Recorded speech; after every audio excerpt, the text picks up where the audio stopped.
fantasy short stories. All Roads by Matthew Spence. Baked bricks, Commander Mavis said with some skepticism. You want to bake bricks on the moon?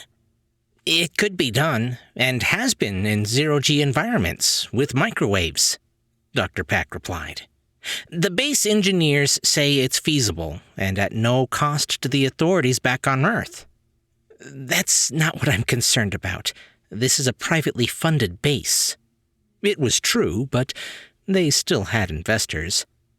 But they do like to save money, so I'll run it by them. What exactly do you want to do? Bake the alkaline dust on the surface at roughly 2,500 degrees Fahrenheit, Pack replied. The surface is already highly charged with particles, so it should couple to microwave radiation quite efficiently.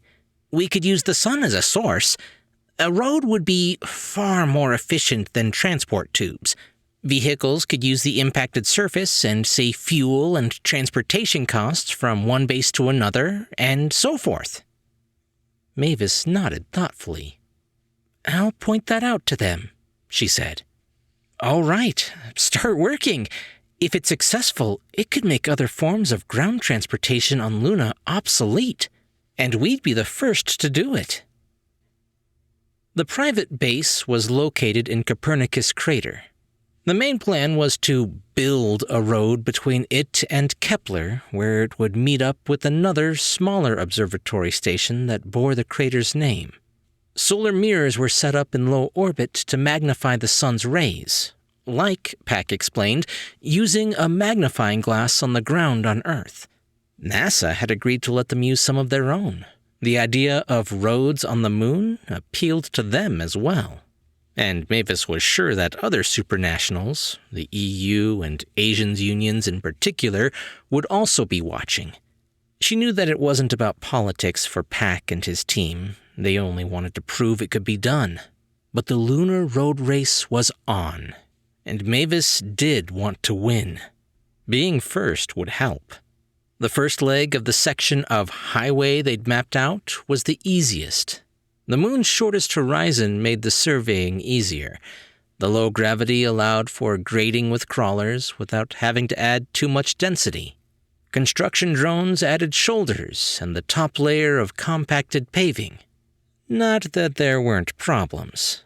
NASA security, which had been assigned to them due to the use of their mirrors, reported attempts by the Asian Union to hack their mirror's positioning thruster, apparently to make them beam each other. Meanwhile, the EU was laying claim to part of the territory beyond Kepler, where they had laid earlier claims that were rejected under the 1967 Space Treaty that was still in effect a century later. In the end, they had to settle with building their own road between Pico and their base in Plato. It's kind of frustrating, Peck acknowledged on the day their own road was finally completed. Here we build a road, and everyone else wants their own. Roads should connect us, not divide us. Maybe they will someday, Mavis agreed. But this is our road. They can't take that away from us. And whatever happens, it'll always lead home.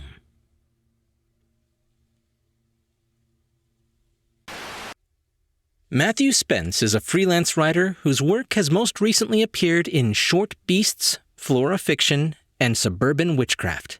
His work also appears on Wattpad. Hey guys, with all the news coming out from James Webb Telescope, I have been looking forward to some near-future sci-fi stories, and this one did not disappoint in my opinion. It sent me down a little bit of a rabbit hole to see if it would actually be possible. And it looks like people are actually looking into this. It's called sintering lunar regolith. In simple terms, sintering is basically heating a powder until it becomes a solid. They're looking into making structures with this beyond just roads, more like buildings and stuff. But the idea of roads is quite interesting to me as well. With the low gravity, it wouldn't need that much durability. At least I wouldn't think so. And just the concept of being able to make structures and roads out of the lunar material around you would be way cheaper than having to haul everything up there. So I think it's a really cool concept. Anyway, if you guys like this story, be sure to leave a thumbs up and a comment if you're on YouTube. Or if you're listening to the podcast, just be sure to subscribe for more brand new short stories. I'm Chris Herron, and that's it for today's Tall Tale TV.